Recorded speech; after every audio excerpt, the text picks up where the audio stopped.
All right, today I'd like to take a look at the Ninja Luxe Cafe in advanced mode. And I'd like to address a couple of things that I had glossed over and made a mistake about in the first video. And they're important things. So that includes manual milk steaming as well as adjustable coffee ratios and a couple of other things that I want to talk about, more insights that I've gained working with this machine. The reason that I had missed that, unfortunately, is because here it says important safety instructions. And so I thought this was just safety instructions and not the actual manual, but you will see if you open up to page 16, it does show you how to do manual milk frothing. So we're gonna get to that in just a moment, but first I want to show you a really interesting feature that this machine has. Right now I'm at the grind setting 23, but I want to make an espresso, so I'm gonna have to bring it down to a grind setting of 7. Now the machine is very intelligent, so if I want to do that, all I have to do is put the funnel on there. I'm gonna stick this into the cradle. It's gonna tear it out for me, and what I think is very interesting about this machine is that the grind adjustment is motor supported. Listen to this. Oh, is that not cool? So what it's doing is adjusting the grinder. It's turning it a little bit as I'm turning it finer so that the grinder burrs don't get stuck. So that is really neat. And what it ends up doing is just putting a little bit of grounds into the portafilter like that. So I'm just gonna dump that out and then I can go ahead and make my drink. And before we do that, I want to show you how to adjust the ratio. And I also want to show you how I turned off the annoying beeps that this machine has. You just have to go to the size button. H01 is for the beeps. So if you don't want those annoying beeps, just click on that. And on my unit, you have to press on to turn them off. A little bit illogical. And then if you go to 6, that is where you adjust the ratio. So 20 means a 1:2 ratio.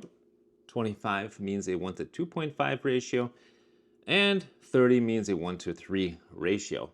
So just for the sake of this video, I'm going to do a 1:2 ratio, call it good, and exit the menu by pressing again the size button.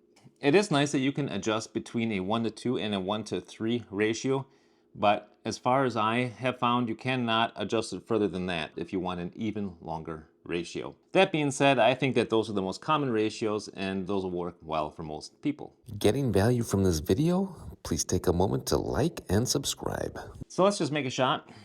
Start grind.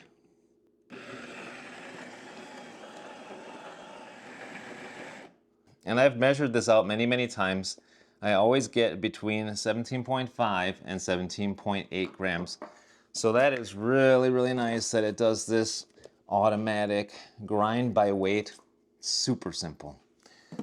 It's also fun to use a tamper and just slide it right back in there.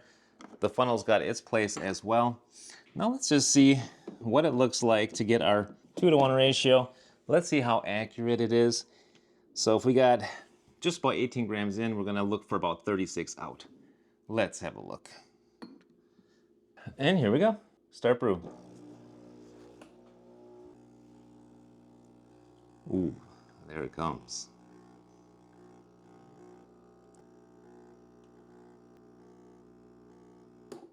Okay, stopped at 42.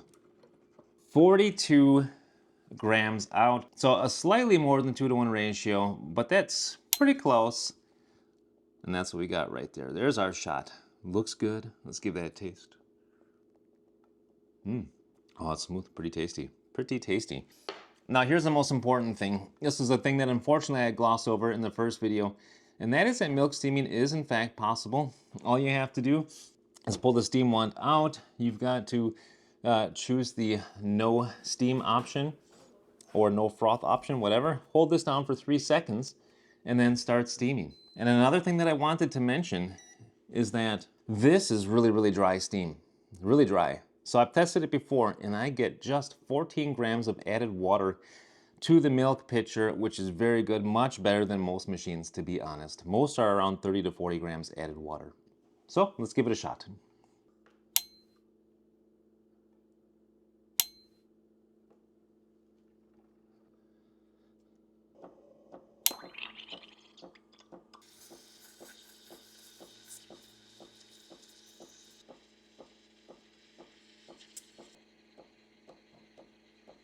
That's getting plenty hot. All right, so got some nice creamy milk there.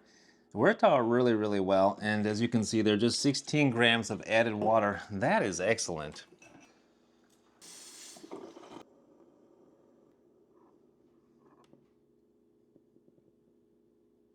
So you can get some really delightful, really creamy milk out of it. That's what our cappuccino looks like right there. That looks tasty. All right, let's give that a taste. Yeah, that's tasty.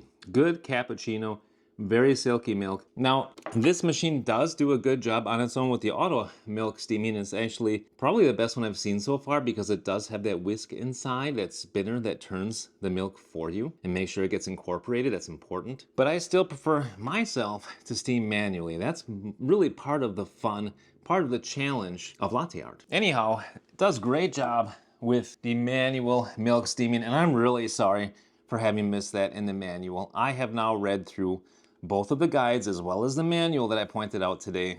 So that's what I found out. Something else that people have been asking about is if I would choose coffee. You got the different sizes. You've got, you know, the 6 up to 18 ounces. And people are wondering, does it grind for different doses? And yes, it does. I have done some measurements and it grinds, for example, for me about 12 grams for 6 ounces. About 22 grams for 12 ounces and right around 33 grams for 18 ounces, leading to about a 1 to 15 ratio with your coffee brew. Another question that people have been asking is, what is the largest cup that can fit in here? So I bought this really large Yeti here. Look at that sucker. That is just about 8 inches tall. If you remove the top, you can fit that just under there like that.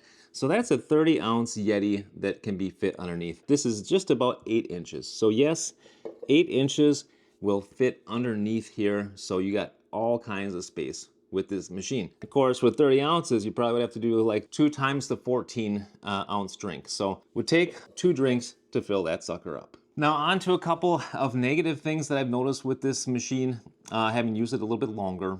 And that is, unfortunately, there is no single basket. I could not find any single basket to buy anywhere. And because this portafilter is so unusual, look at how tall that is. It might be 53 millimeters, but it's way too tall here. So you're not gonna find any bottomless portafilter at this point that fits this machine, which is a little bit too bad. Again, something I really do like is how easy the puck knockouts are. Look at that, nice and clean. That works great for me. That's just the thing of ergonomics. For me, part of the reason that I'm so delighted by this machine is the fact that the ergonomics are so good. But yeah, third-party accessories not available at this point. Ninja does not offer a bottomless portafilter themselves. They also don't order a single. They don't offer a single. What you can do is put in the Luxe basket and you can get like a quad shot if you want, but that's too much for me. That might be something more for like if you want to fill this up and then put hot water on top. Which brings me to another really important point, probably the most negative point of all. There really is no way to get hot water out of this machine unless you just pull a brew here. So let's say that you want to add 8 ounces of water, then you can get it to come here out of your brew group, but of course the brew group has got some grounds on it and stuff, so it's not really ideal. But yeah, if you wanted to do that, that's really all you can do, is get hot water that way. And as you can see, there's some coffee grounds floating around in there, so that's not ideal. If you want an Americano, you're gonna have to take a water kettle and pour some hot water on top without this machine. But all in all, very interesting machine, in my opinion, great ergonomics. I love the fact that I was able to turn off the beeps, that I can steam manually, that I can set the ratios anywhere between 1 to 2 and 1 to 3. That's really awesome. The machine has been really fun to use. By the way, guys, if you made it this far in the video, write hashtag advanced mode in the comments down below. One last thing, people are asking me, compare this to the Breville Barista Express or Express Impress, that kind of machine. I mean, it's very similar, but of course this offers more. You can do the coffee brew, you can do the rapid cold brew, and this has the integrated grind by weight scale, and it's cheaper. So with all of that being said, I think it is a really bona fide contender to what's already on the market. I think it's an interesting machine, and I think it's going to be popular. Thanks very much for watching the video, guys. I hope it was helpful. If so, give it a like. If you thought it sucked, give it a dislike. Whatever the case, until next time, I say happy coffee drinking and happy cappuccino drinking. Bye now.